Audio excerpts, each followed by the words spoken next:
이재명 대통령이 불참 이유로 든 국내 현안은 김민석 국무총리 후보자 인준과 추경 예산안 문제일 것입니다.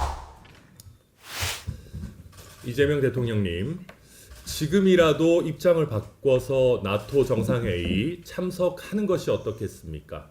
어차피 참석을 위한 준비는 다 되어 있을 것 아니겠습니까? 이재명 대통령이 여러 국내 현안과 중동 정세로 인한 불확실성 등을 고려해 나토 정상회의에 불참한다고 합니다. 그러나 관세 협상과 방위비 협상만큼 시급한 국내 현안이 있습니까? 나토 정상회의는 다음 달 8일이 시한인 한미 관세 협상 전에 도널드 트럼프 대통령을 대면할 유일한 기회입니다. 그리고 중동 정세로 인한 불확실성이 커진 만큼 오히려 미국을 포함한 주요 우방국들과 적극적으로 소통할 필요성이 더 큽니다. 특히 트럼프 대통령과 양자회담을 적극적으로 추진해야 합니다. G7 정상회의에서 트럼프 대통령과 양자회담이 무산되었고 대통령실은 가장 근접한 계기에 회담을 재추진한다고 밝혔습니다. 외신 보도에 의하면 트럼프 대통령도 나토 정상회의에서 이재명 대통령과의 회담을 원하고 있다고 합니다.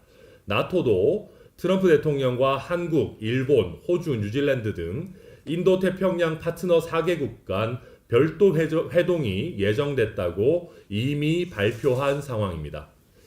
트럼프 대통령과의 정상 간 직접 대화를 통해 공식 브리핑만으로는 알 수 없는 트럼프 대통령의 미묘한 뉘앙스와 의도를 읽어내는 것이 대한민국의 정확한 상황 인식과 향후 계획 수립에 큰 도움이 될 것입니다.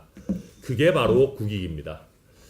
이재명 대통령이 불참 이유로 든 국내 현안은 김민석 국무총리 후보자 인준과 추경 예산안 문제일 것입니다. 대통령이 국내에 있다고 김민석 후보자의 의혹이 사라지지 않습니다. 본인이 적극적으로 설명하고 자료 제출하면 될 일입니다. 추경안도 급하게 민주당 단독으로 처리할 필요가 없습니다. 야당과 보다 실질적인 협의를 거쳐야 합니다. 이재명 대통령이 2박 3일 정도 나토 다녀온다고 해서 문제 생길 일이 없습니다. 추경은 급하게 당선 턱 내듯이 할 일이 아닙니다. 이재명 대통령 본인 당선을 축하하기 위해 국고로 전 국민에게 당선 턱을 뿌리려고 하는 것이 아니라면 세금은 면밀한 검토를 거쳐 내 돈 쓰듯이 아껴 써야 합니다. 그런 측면에서 소비 쿠폰, 채무 탕감 등 일회성 예산은 원점에서 재검토하고 벤처 중소기업 지원, 응급의료 체계 강화 등 이번 추경안에 담긴 다른 좋은 사업들의 예산을 늘리는 것이 필요합니다. 꼼꼼하게 시간을 두고 살펴봐야 됩니다.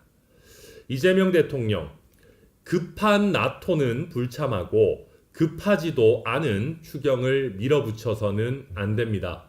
본인의 정치적 이익이 아니라 무엇이 국익에 더 필요한지 살펴보기를